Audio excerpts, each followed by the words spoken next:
형아 죄송하다고 해. 자, 이게 울산의 한 스쿨존에서 지난 18일 날 있었던 얘기죠. 맞습니다. 울산의 한 스쿨존이었고요. 택시가 어린 아이와 사고가 나게 되는데요.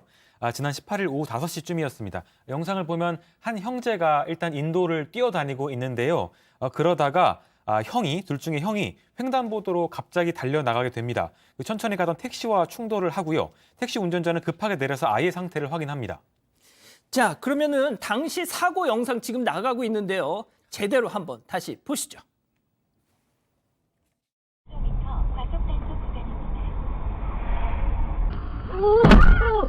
아, 잠깐만요. 아, 그 뒤로. 야,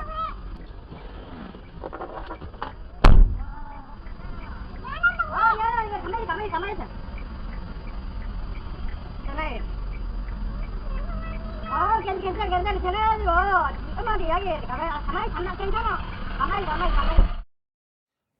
박 변호사님, 이게 쿵 소리가 났어요. 그래서 택시 기사분이 오 하면서 지금 밖으로 뛰어나갔습니다. 택시사 알죠? 예. 큰일 났네라고 해요. 그런데 말이죠. 방금 네. 자막에도 나왔지만 죄송하다고 해.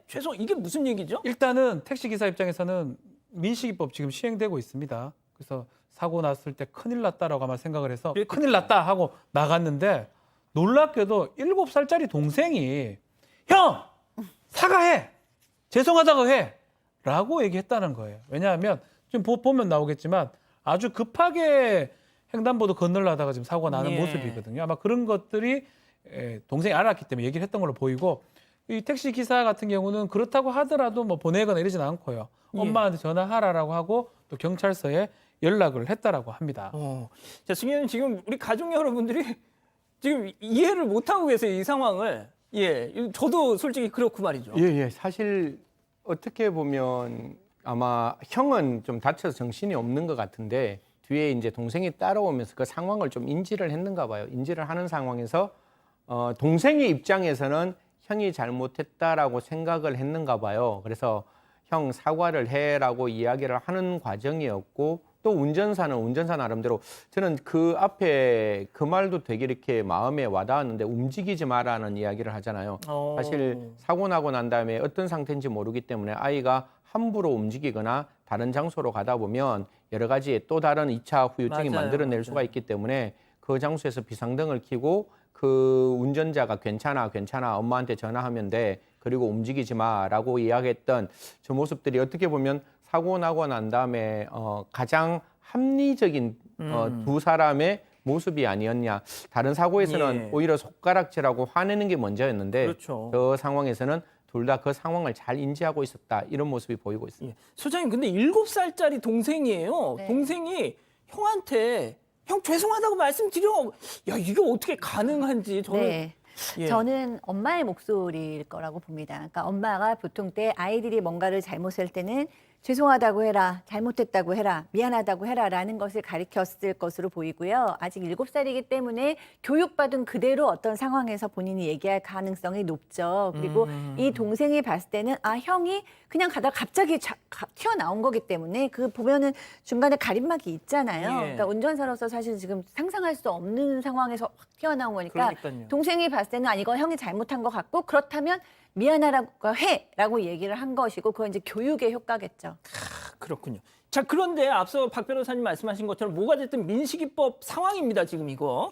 자, 그런데 조사를 받았어요. 네. 자, 그런데 그 다음은 더 충격적인 일이 벌어졌죠. 네, 일단 기사가 신고를 해서 경찰에 접수가 된 상황이었다고 하고요. 일단 아버지가 문의를 하니까 경찰은 민식이법 처벌 대상이라고 얘기를 했다고 합니다. 근데 아이 아버지가 이렇게 얘기를 하는데요. 영상을 봐도 우리 아이 잘못인 것 같아서 보험 처리와 민사 합의만 잘 이루어지면 택시 기사님께는 커다란 피해가 안 갔으면 하는 마음이다. 이렇게 입장을 밝혔습니다.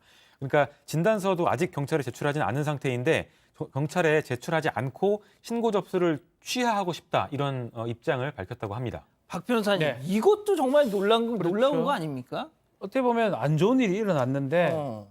특히 동생도 그렇고요. 예. 또 기사님도 사실 침착하게 맞아요. 또 대처를 신고를 한 것 잘했어요. 같습니다. 또 부모님 역시 와가서 우리 잘못도 분명히 있는 것 같다. 음. 뭐 아이한테 그 잘못이 많지는 않아요. 항상 운전하는 사람이 그걸 염두에 두라는 게 우리 도로교통법 취지이기 때문에 어쨌든 간에 택시 기사님한테 피해가 안 갔으면 좋겠다. 뭐 그런 것들이 좀 반영돼서 형사처벌은 아마 피하지 않을까 싶고요. 다만 뭐 사고가 있으면 그런 보험 부분은 뭐 보험회사라든지 그걸 통해서 가능할 것으로 보입니다. 자, 저희가 이 소식을 전해드리면서 정말 보기 드문 장면이다라고 이제 감탄에 맞지 않는 이유가 이런 상황과는 정반대의 사례들이 많았기 때문 아닙니까, 승 의원님? 네네.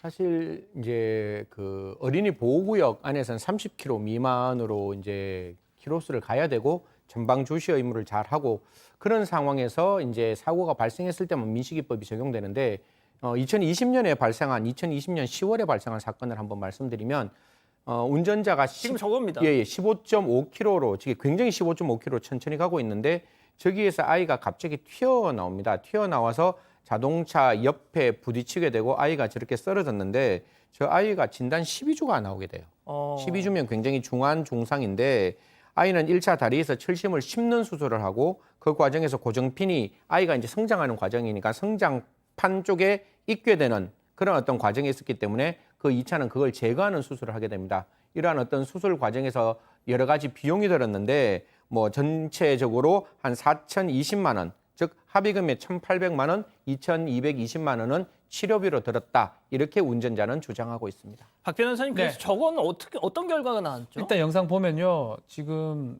아이 잘못도 좀 있어 보입니다. 그런데 지금 상대 측에서 2천만 원 운전자 보험, 저 위자료 솔직히 좀 천천히 가고 있잖아요. 15.5km입니다. 예. 민식이법 기준이 30km잖아요. 통상. 예. 저는 이면도로가 지금 정확하게 키로수는 안 나오고 있지만 15.5km로 갔고 또 그리고 결국 검찰이 봤을 때는 골목에서 저 정도 아이가 튀어나올 거라고는 전혀 예상할 수 그럼요. 없다라는 겁니다. 운전자 입장에서는 그 예상할 수 없기 때문에 범죄는 아니다. 그래서 증거 불충분으로 무혐의가 됐고 다만 운전자는 이 이후에 뭐 사고 때문에 아마 스트레스 상당히 겪었던 것 같아요. 그래서 뭐 돈 얘기까지 계속 나오고 버티기 힘들었다는 진술이 있습니다. 예. 소장님, 앞서 정말 그 사례 있지 않습니까? 네. 형이 잘못했다고 말씀드려 했던 또 그 동생 또 우리 아이가 잘못한 것 같습니다. 죄송합니다. 뭐 취하했으면 좋겠어. 뭐 이렇게 했던 그 부모님. 네. 솔직히 뭐 짧게 좀 부탁드리겠는데